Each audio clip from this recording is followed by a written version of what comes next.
Chapter 33. The house was beginning to fill with people. The Kims, the Lees, the Parks, Sujin's partners, the Sujin and Sujin. Those were the people who could afford to come out here. None of the people in Korea could. Abuji had called his brother, Bong, now living in Milwaukee. He was supposed to be coming too. All of them brought food, Korean food. I had basically stopped eating since the accident. We all had but longed for smells of kimchi and namu vegetables were too much for me. You really like that, don't you? Miss Norton put one bird-like hand on my shoulder as she peered at the red peppery, garlicky, sesame seed expanses of veggies, meat and rice before me. Glug, I said, mouth full. Miss K had been amazing in all of this, arranging the funeral at her church, cleaning the house, holding Oma's hands for the hours on end.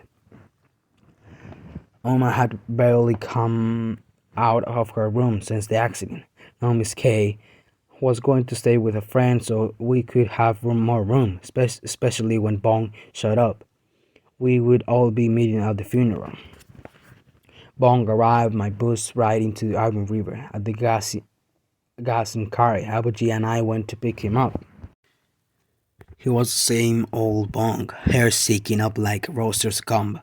Why did he smile? He didn't say anything other than hi. When we picked him up, Abuji didn't say anything either. Oma asked me if I might say a few words at Young's funeral, but I refused. How could I possibly begin to tell anyone what it was like to lose a person who was more than just a sister, who was more like half of me? I didn't know what to tell myself. I said I'll let Suji speak for me. She was good at putting things into pretty words. She'd be able to tell people what a good person John was. The house rustled with people moving to and fro, but there was barely a murmur of voices. I put on my sports coat and khakis, my one good outfit, as I dug around for my good shoes. I came across my soccer shoes, still covered in mud from the last game. That game seemed an eternity ago, and so small somehow. I couldn't believe I had put so much time and energy into chasing after a stupid football. When everyone was downstairs, I slipped into John's room. I almost held my breath when I was in there, panicky that I detect some scent, some trace of warmth from when my sister was alive. But there was none. Her room was impeccable, the bed made, the desk clear, with her books stacked, pencils nearly gathered in gold minus milk. The Korean quilts were completely smooth. I spied what I'd come for, grabbed it, and ran, shutting the door tightly behind me. Oma began to cry before she even reached the church steps. Abuji and I had to help her into the sand-colored buildings, the First Lutheran Church of Iron River. Her arm felt as light and fragile as a bird wing in my hand. Donna's parents were there, but Donna was still in the hospital. Mr. Golsky, our math teacher, kneeled in a pew, apparently praying. Rainey gave sadly at me when she saw me. So did Oprah. I went back, got into the viewing line. I didn't want to see my sister dead. The idea of an open casket is barbaric to me. But there was something I knew I had to do. When my turn came, I kept my eyes on the brass handles of the casket and carefully laid Young's float in it. The wailing. Miss Park and Miss Kim and Miss Lee just stared wailing.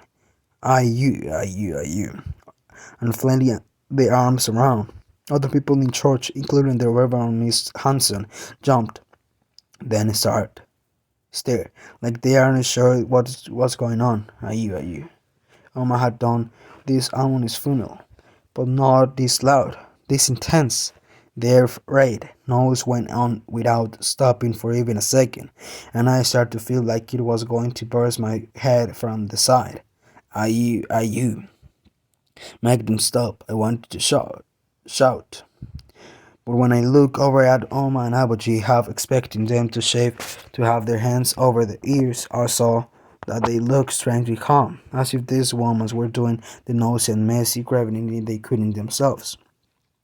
Finally, the Reverend Miss Hanson ascended to the pulpit, and the woman stopped. The Reverend said some words on death and dying, but I didn't listen. I didn't know John at all. Everything he said reeked of fakeness, especially when he said things like, "This young woman meant so much to all of us." Sergeant got up next.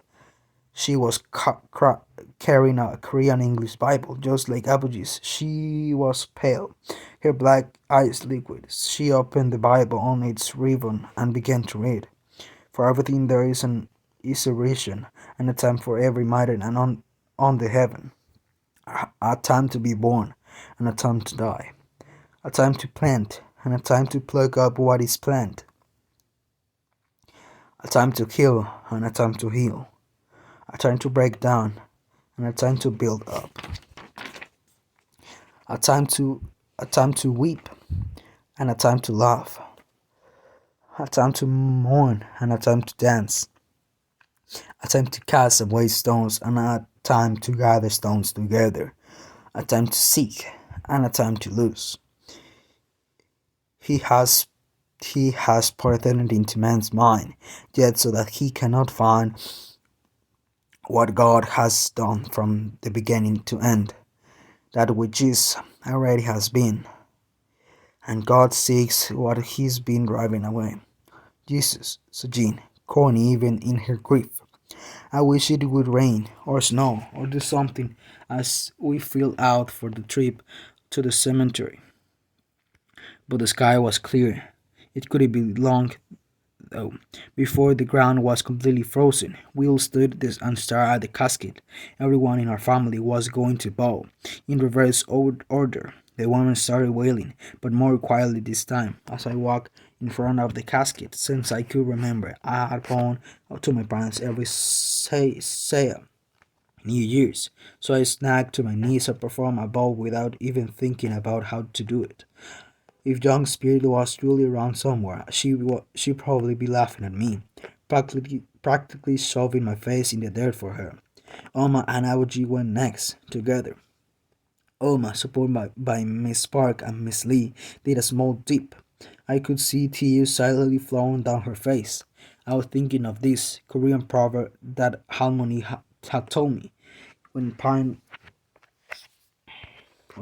die, you bury them in the ground. When children die, you bury them in your heart. All of a sudden, Albert jumped up from the ground and threw himself on top of of the casket. A few people gasped. I was stuck on the spot. To the stop. To the spot. I was half hoping Abuji would howl and moan and shout and curse the gods so loud that the sky would split open. But he was just crying, making tiny animal noises. I ever seen his face look so shattered, so broken. The whole world seemed to stop. No one knew what to do. Finally, Mr. Park went up to Abuji and touched his shoulder. Mr. Park murmured something and then gently supported Abuji as he led him away from the casket. The casket was lowered, and each of us was given a chance to put a shovelful of dirt on top of it. I felt a hand on my shoulder and jumped.